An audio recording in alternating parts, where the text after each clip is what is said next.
Gurmad hamas asach mé chuir láthir mar sin sé Harbh déas as gurmad asach an cuire fan seanjo agus diríbalog malúcham focla beag úsáid go sé mochar maidin is go póir chuoine ach tá mé chéte nach sin nála.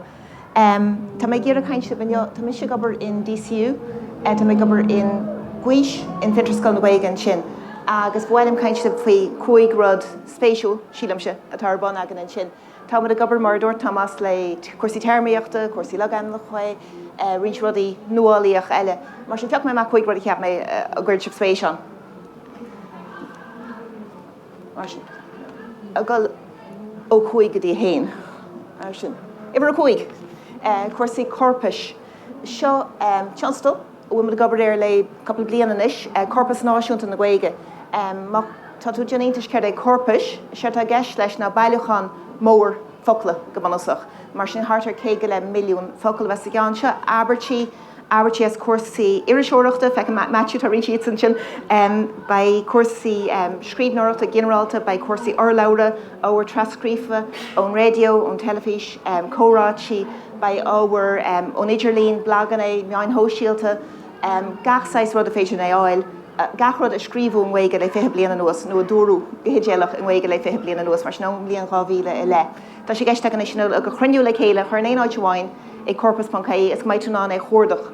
Agus cén fá me hagéir sin na dhéanana. Well, bheith hagéir sin na dhéanana mar sa ggéir taidíon ar an teanga, tá a ggéir áile amach cén chuoin éibrion an teanga, cén sort rithim ceart an nádúrach, cén chuoin úsáidtear focla faoi le, mar hámpla dearmid chu me hagéir áile amach faoi cuasaí picnicí agus féchans ní bhaid an se léochas cuma. Mar sin féidir an focail mar hámpla picnic agus lectrach a chuardach, is autoach go bhfuil beag an tagartí ró, seo legan monitóracht teart an seo milliún focail go gach blian le gem blian an nuas, agus níon sin nach an céad legan seo. Mar sin féidir hat a picnic lectrach, bhui céad ticéad an picnic lectrach ar fáil, dresta mé ar picnic lectrach, an sin is féidir cuardaí an masar le ar electric picnic, agus feice tú ghfuilhádís mó daoine úsáid sin, mar sin tugann sin ólas chuid. Ceart a daoine dhéanana, tá si rá electric picnic, níl si rá picnic lectrach, agus má tumad a fáil amach cén sort abertí tá daoine úsáid. Agus an sin féidir breanú ar rudidir Dr. Cúig, sé a gceist samla sin céna focla tá eice leis. Mar sin dhearmid picnic, céna focla bheith scarcho by electric in eice leis, by lectrach, by teddy, by pobl, náisiúnta, féile, ceol, a seachtain, a léidir sin gocla bíon an eice le picnicí, go handú. Mar sin tugann sin leid chun go cén chuoin úsáidtear an teanga, as céir is féidir a dhéanana leis. Agus tá sé seo Harbh, tá sé seo breag an dromplach, agus féidir go bhhad níos daimhná, agus féidir breanú ar bríar mar hápla, cén chuoin úsáidtear frásaí is a léidir sin. Agus is féidir breanú thar na blianta, cén chuoin airionn sin, mar sin má tú cuardach rud a cinn nús isce mar hápla, feice tú go leor caint fhí cuasaí isce beidir 5 bliana ó hin ar bhí clína caint fhí cáin na isce agus a léidir sin. Agus féidir breanú ar COVID mar hápla sin ceann eile hain suas agus síos. Mar sin tá sé Harbh spéisiúil an taidiúir as ba sé úsáideach le taide ar Scoil mór an teanga, ce chuoin éibrion an teanga. Is féidir breanú sin samplaí a ríist, is féidir breanú céna focla tá timppla ar electric picnic, cén chuoin úsáidtear é seo. Agus tá mar a ggéire détá seo dhéanaar nó détá dear Googleáil dhéanaar na focla, is féchann séir jaustú, ach séir tá difriú faoi seo ghfuil sé tugtar choramú air sin go mbeidh méid áid go gach 6 cainte an, by méid áid irisóireachta an, by méid áid litríochta an, by méid áid óhar cainte an. Agus tá mar a ggéire méid áid mrá agus fear mar hápla, ó híh inscne, ó híh canúna, ó híh ceirvéasiad, ó bhíad céhíad na daoine seo. Tá mar a ggéire go mbeidh sé sort leici amach sa chuí go bhfuil go dogann sé pictiúr mag an chuí bhfuil an teanga in úsáid.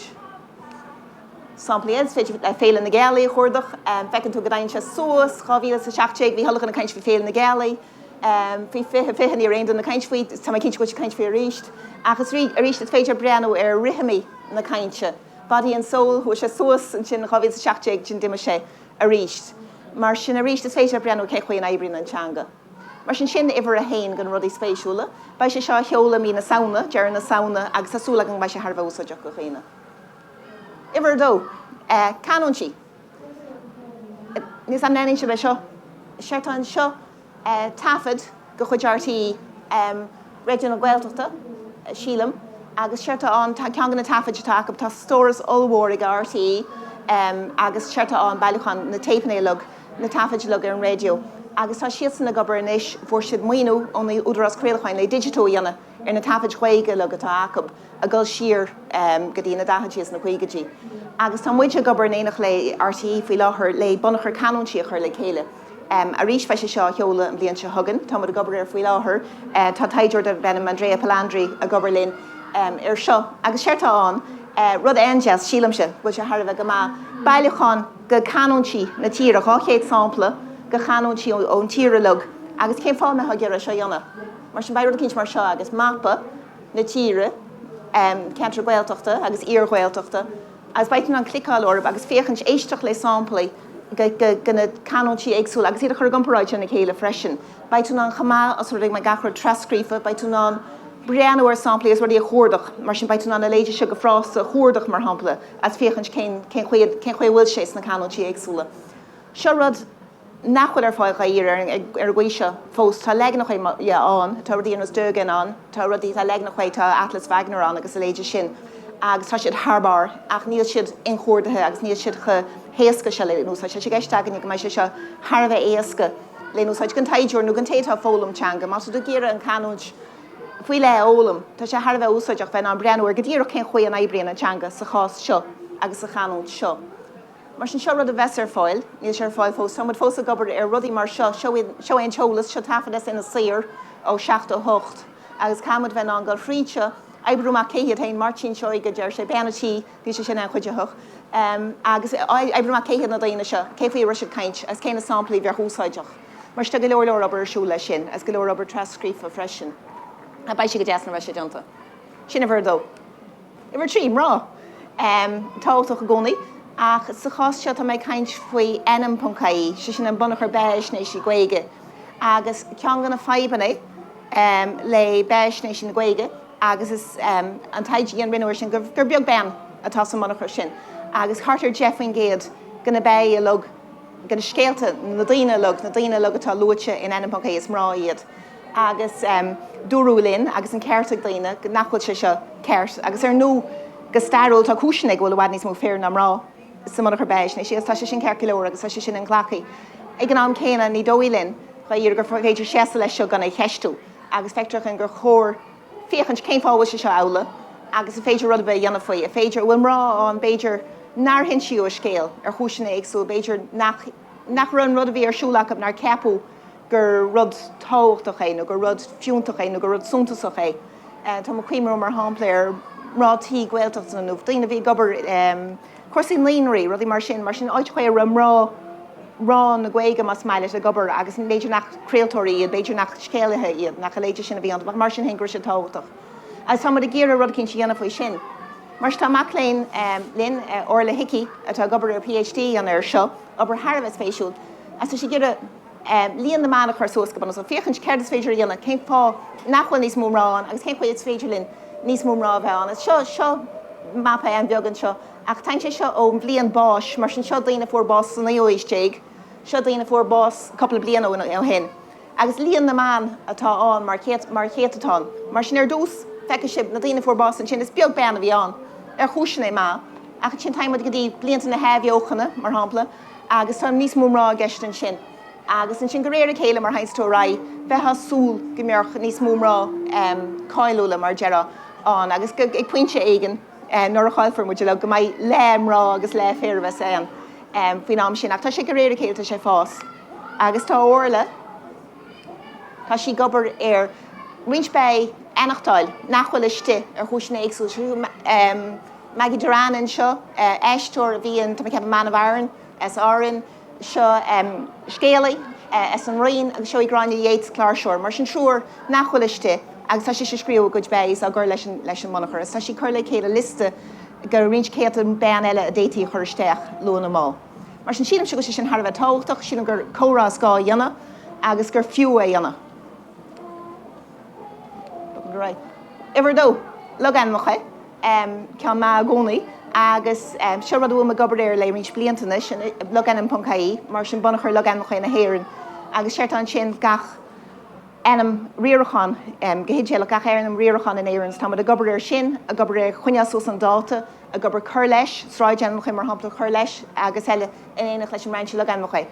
ach ní bhhain é sin ach sílan muid go bhfuil sé Harbheith tógtach Logainmneacha áitiúla rud a dogam mud min Logainmneacha sin Logainmneacha neamhhearmiúil mas má leis cín nach bhfuil ar na fúgraí bóthir agus a léidir sin iad sin a bheith sábháil se freisin Eamhneacha parca Eamhneacha áitiúla ar chuanta agus ar chála agus ar ceantracha áitiúla Fector hún go bin saibhras atá bioanis atá beidir gimocht as go réir mar réigeanslín an tála go réir mar réigeanslín na seanmóna beidir iascarucht nó fellaméireachta a go Harbheith tógtach is Harbheith sever as má sé tá a gobar ar an ruteir do go mud mehel Logainm ina féidir le daine go agus Logainmneacha háfada.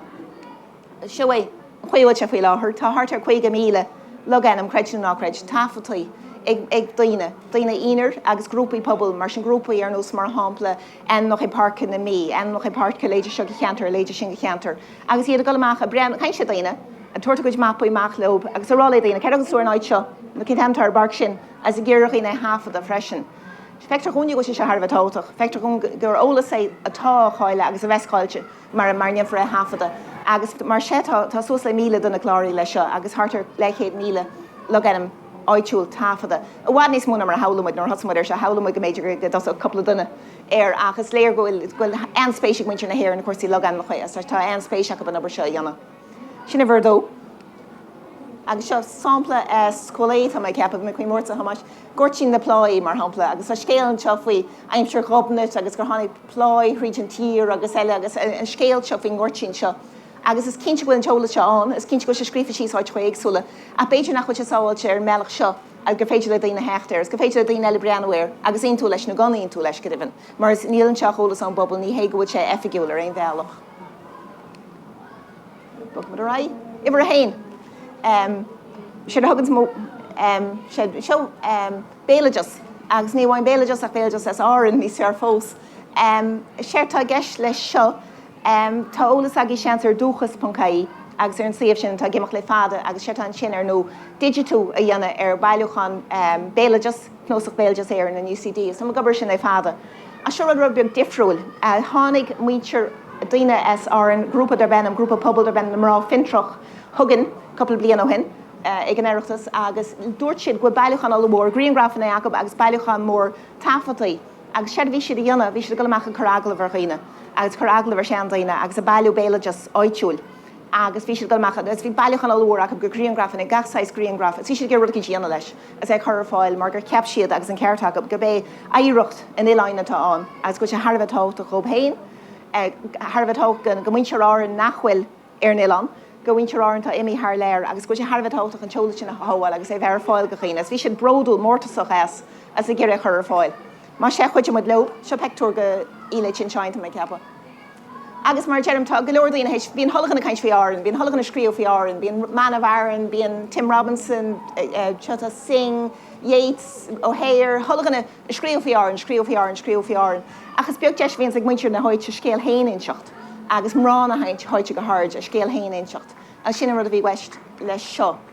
Mar sin seo chuid go na pectúirt, atá bailúchan béaltas áir na chuirmar ar fáil, a corach, gasúr an seo an Red Bull daoine tomaga áil tro chué ní hallamar a hairtaícla an stáin le sidanna a chur agalah an seo. Mar sin bailúchan ildánach Greengrafan atá an gachsáis rud an agus iad le chur ar fáil in sin ar aon slíomh bháin. A chamáile sin tá hartar le céad orach le go táfadaí féidir a éisteach lob agus iad trescrífa agus a rís tá sé Harbheith spéisiúil le éisteach is scéalta hain, Harbheith spéisiúil ó hí cuasaí canóna, má tá spéis agus ganún teáran agus má tá spéis a cuasaí teangas go leirteil tá sé Harbheith spéisiúil. Agus seo é bailúchan béaltas áireann sé Ronan Doherty a dhear a seo hún CFNGS sílamse as is féidir le as a couple of fí sean sin freisin, cóisrecha brethla go chuid is mó ach tá sé Harbheith spéisiúil féidir cuadachaí ar daoine agus heile. Mar sin sin ifar a hain, mar sin seo chuig rud spéisiúil atá siúla an sílam an corpus sin ar an Scoil mór sin rud a bheits tógtach ó híh taide teanga go generalta. Canúnt a bheits tógtach sílam a chuirsaí canúnte, enam mrá agus iad a chur an cín, Logainmneacha áitiúla bhhailú is a chriniú agus béalajas áireann, mar sin feiceann sib goil an dáró an rudí a chur fáil ar nús béis nééis agus léidir sin, as rudí a chriniú isteach freisin. Chriniú a dhéanana ar Logainmneacha, chriniú dhéanana ar ábhar mar sin é thuirtaisteach agus é hábháilt mas féidir sin na dhéanana. Henné, gur mágaí.